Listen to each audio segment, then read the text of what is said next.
السلام علیکم۔ صرف ایک ان کی دیر ہے، پھر تمہاری ہر دعا قبول ہو جائے گی، اور یہ دیر تمہارے حق میں بہتر ہے، کیونکہ رب کے فیصلے ہمارے حق میں کبھی غلط نہیں ہوتے۔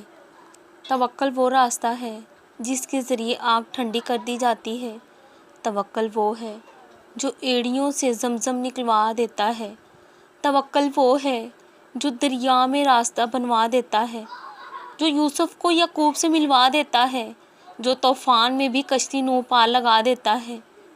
اللہ کریم ہم سب کو اپنی ذات اور اپنی صفات پر کامل یقین اور توکل رکھنے کی توفیق عطا فرمائے، آمین۔ کبھی اللہ سے محبت کا اظہار کیا ہے؟ کبھی اللہ تعالیٰ کو بولا ہے کہ یا اللہ مجھے آپ سے بہت محبت ہے؟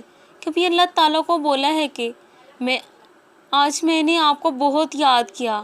ہم لوگوں کے پیچھے تو بھاگتے ہیں نا، لوگوں کو تو اکثر سب کہتے رہتے ہیں مگر اللہ کو نہیں کہتے، کہتے بھی ہیں تو بہت کم۔ کبھی کبھار ہم اپنے آپ میں اتنا گم ہو جاتے ہیں کہ ہم اللہ کو بھول جاتے ہیں۔ شاید اسی لیے اقبال نے کہا ہے کہ نماز بھی پڑھتے ہیں تو پھر سے گناہ کرنے کے لیے، اور اللہ تعالیٰ انتظار میں ہوتا ہے کہ کب ہم اسے یاد کرتے ہیں، کب اسے ویسے پکارتے ہیں جیسے پکارے جانے کا حق ہے۔ جب ہم اللہ کو اس حد تک یاد کریں گے تو معجزے کیسے نہیں ہوں گے۔